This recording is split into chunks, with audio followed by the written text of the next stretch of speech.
Hi everybody, Namaste. Today I will teach you a little sequence focusing on the arms, on the stretching of the arms and the movement of the arms, creating circulation in the upper body, shoulder, neck area, because a lot of us are working online these days, looking at a computer and a screen all the time, many more hours than we're used to. I also have to teach online a lot, so I know the feeling. And I also am a pianist, so I'm used to working with the arms a lot.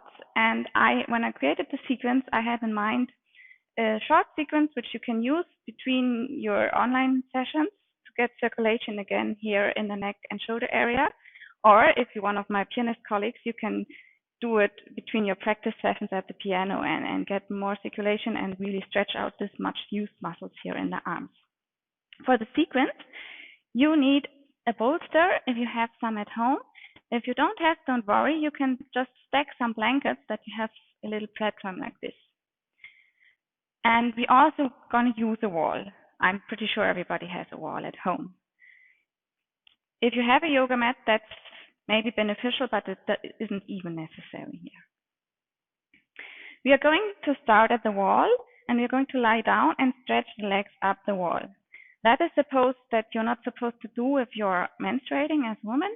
So then you can do the same things that we are doing lying flat on the floor. So come to sitting close to the wall with your buttocks. And then you swing your legs up. And you need to probably go a little bit closer with your shoulders to really get the buttocks close to the wall. If you're getting away, then you just get on top of the shoulders and crawl closer. Now, it might not be the case that you can have your legs that straight if you're that close at the wall. Maybe they're a little bit bent, or it's too painful because your hamstrings are short. In that case, you're allowed to go further away from the wall until you can straighten your legs. And then it's your mission to get these legs straight and the femur bones closer to the wall.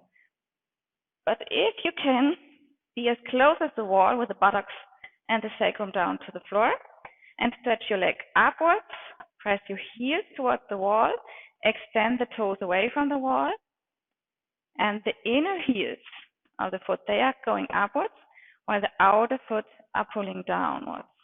And you find those big femur bones here in the leg, and you let them go towards the wall. Find the knees. The knees have four corners, to inner and to outer, and also bring them to the wall. Your hands can be at the side of the hip. This is already a very nice pose that can be practiced on its own. But we're going to work with the arms, so we take the arms up now. Palms are facing, and have your arms straight. Now keep the work in the legs. So the legs are still straight going to the wall. And then you extend the arms and the hands to the other side of the room. So over the head. Really extend the arms. Really extend the arms. Maybe you can bring them towards the floor. And then bring the arms back. And down. And again, observe your pose. Observe how much of the back ribs are touching the ground. And what is happening in your head. If your head is tilting backwards, then you really need to lengthen the neck. So the chin is more going towards the chest, and the head is going away from the wall. Then take your arms up again, and keep the back ribs on the floor. Keep the neck lengthening, and the legs lengthening, and then bring the arms over the head. Stretch the arms. And really straighten your elbows. Lock the elbows and create length in the body. Feel how the legs are working towards the wall. The arms are extending over the head. Bring the arms back, and one more time. Now observe. Keep the back ribs on the floor. Keep the abdomen soft. And then bring the arms down and see if both hands are touching the floor evenly, or if one hand is coming before the other. And then try one more time. Can you bring the arms at the same time down to the floor? This oftentimes shows perfectly which kind of asymmetries we have in the body. Bring the arms back. Again, establish the legs at the wall, the actions of the legs. Feel your back body on the floor. And then again, bring the hands up. This time, interlock the fingers, turn the palms, straighten the elbows, really lock the elbows, and open the palms. So the thumb is going to the wall side, the little finger is going to the head side. And then keep the arms totally straight, elbows locked, and extend them over the head.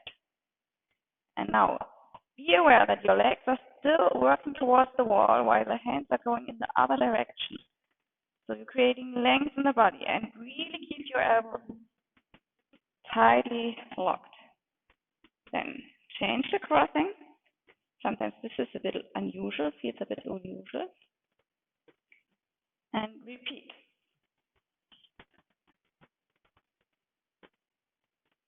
And we do it one more time. So again, change the interlock of the fingers. Straighten the arms, lock the elbows, open the palms, extend the arms over the head. Legs towards the wall. And last time, again changing the interlock. And you can do this more often or hold a little bit longer. But especially when you're sitting so much and you don't have movement, then doing it a little bit faster and more times can be very beneficial. And bend your legs. Turn towards your right side. Push your weight with the left hand and come up to standing. The next thing we are doing, we're also using the wall, but we are standing. And you're going to place your hands at the wall, arms at shoulder level, feet are below the hips. And you spread your fingers and press all 5 fingers and all the knuckles towards the floor, but also the heel of the hand, like where the wrist is. So you really press the whole hand completely to the wall. Lift your elbow, press especially index finger and thumb to the wall, and then turn your upper arm backwards. When you turn the upper arm backwards, also roll the shoulder backwards and down and connect. Feel that the shoulder blade is connecting to your back. Now the arm works strongly. Maybe you already feel this. And now you go in small steps towards the side. And this is opening this part here where the collarbone is. And it can be painful. The nerves may be saying something, or maybe even screaming something out loud. Don't worry. Just breathe. Keep your chest lifted. And then go back. And enjoy coming out of the pose. And turn around. And we're doing the same with the other hand. Again, press the whole hand. All 5 fingers, all knuckles, especially index finger and thumb. Lift the elbow. Don't drop it. Don't do this. Lift the elbow and then turn the upper arm back. Turn the shoulder back and down. Lift the chest box and then keep the arm straight. Upper arm turning, shoulder blade down and in the back and go towards the side. Stay there a while and don't get loose in your arm. Really press the hand towards the wall. Lift the elbow. Don't drop it. And then go back. And we repeat. This time you place your hand that the fingers are pointing back. Again, go systematically. First you press the hand. You make sure the elbow is lifted. You make sure the upper arm is turning down while downwards and back, while index finger and thumb are pressing. And then keep the shoulder blade in the back and rolling down and go towards the side. Lift the chest box and press your hand. Don't go away from the pain that might be there because of stretching. It's not dangerous. It is beneficial to you to open this part up and to open and stretch the nerves in the hand. Come back again.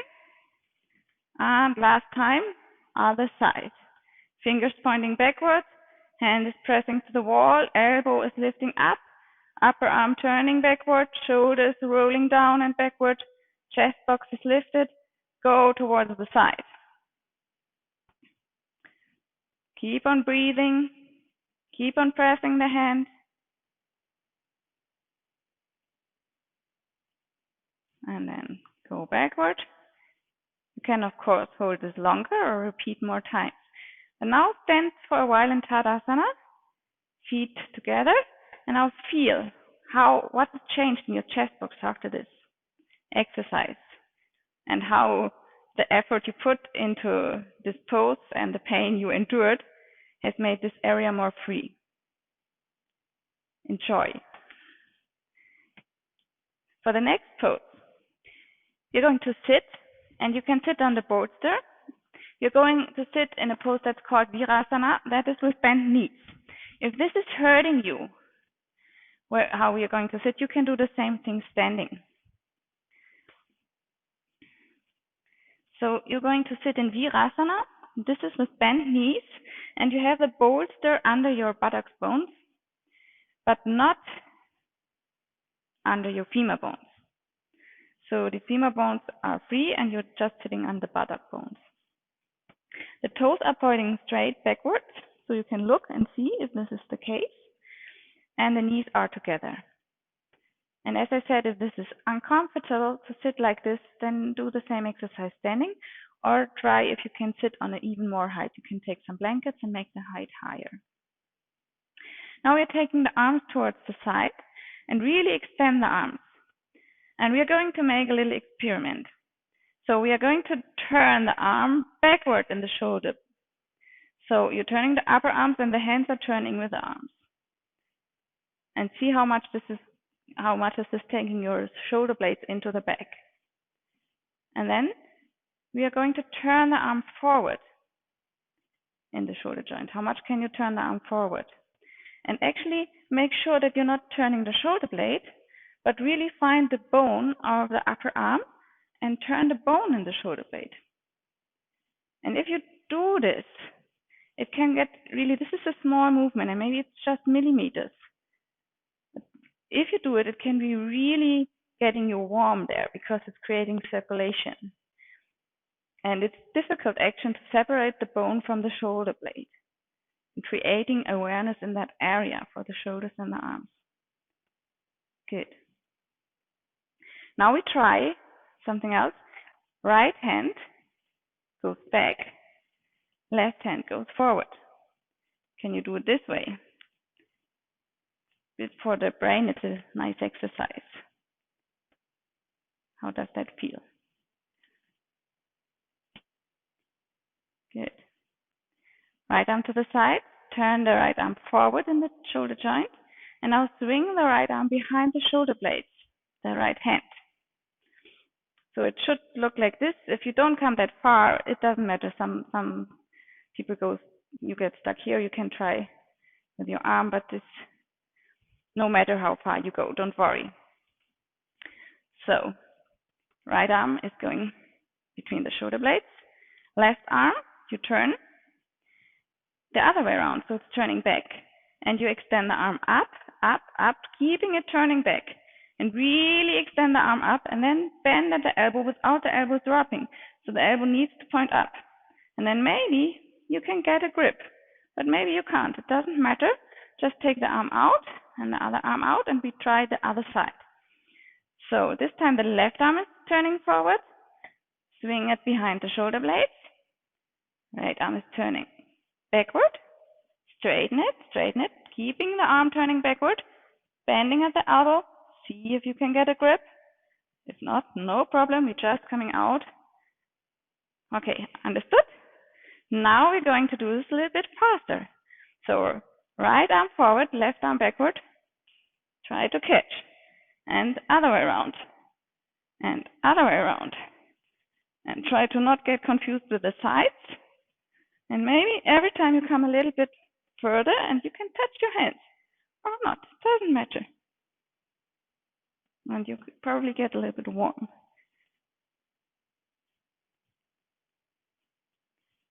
Good. And then straighten the arms and come out. One last time, take the arms to the side, turn the arms in the shoulder blades backward. And now keep them turning backward, and one more time, extend the arms up. And the buttock bone go down, knees go down, femur goes down, and you create length. And then go down.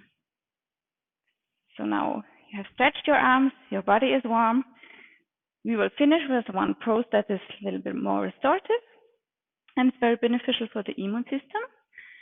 So you can again use the wall, and you will again use the bolster. The pose is called Setu Bandha Sarvangasana. And you're going to come into the pose by sitting very much on the edge of the bolster, so that when you lie down, the whole spine is supported on the bolster. And then carefully, very slowly, you come off the bolster with your shoulders going downward and backward, like we practiced before.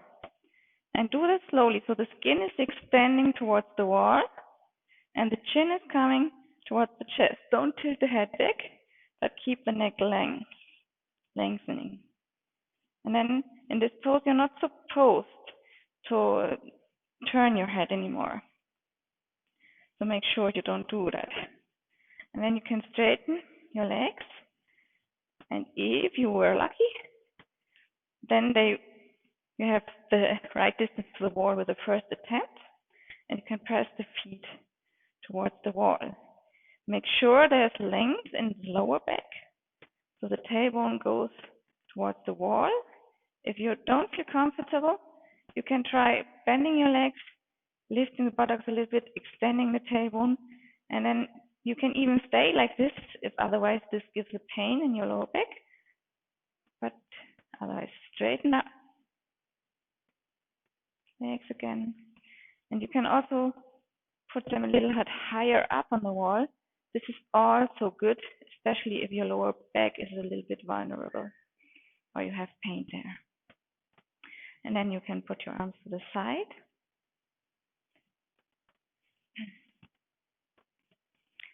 And feel how the chest box is opening in this pose. We have prepared the chest box very well with all the arm movements and the lengthening. Keep the legs straight if you have them at the wall. So do the same what we did at the beginning, that the femur bones, they're not going to the wall, but they are pressing down now. And the knees are opening towards the floor. Inner heels are extending towards the wall, and you can use this action of the legs to open the chest box more. You can stay in this pose like 5 to 10 minutes, even longer. If this pose is new for you, then maybe 2-3 minutes is enough in the beginning, so that you can observe how your body is reacting to the pose.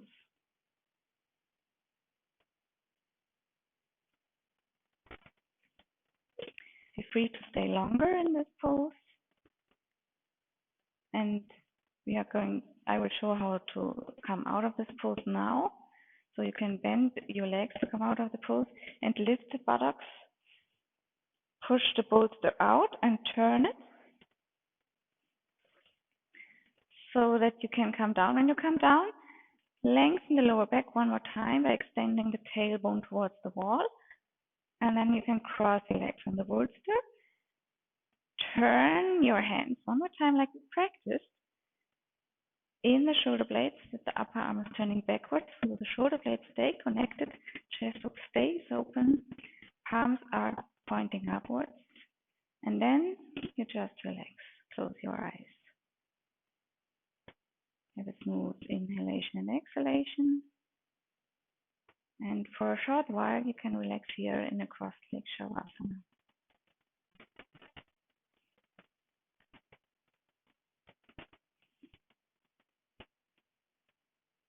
Observe especially that the abdomen stays soft and the neck stays soft. So if your neck again is tilting backwards like that, you might want to take a blanket to support the head.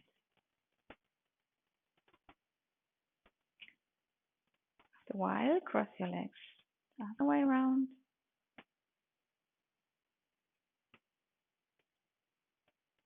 And feel free to stay here longer if you have the time or if you need some more relaxation. If it's uncomfortable with the crossed legs, you can also take the bolster away and straighten the legs. I'm going to finish now. So for ending, you just bend your legs, stretch the right arm alongside the head, turn towards the right side, push your weight with the left hand, and come up to sitting again. Thank you. Namaste.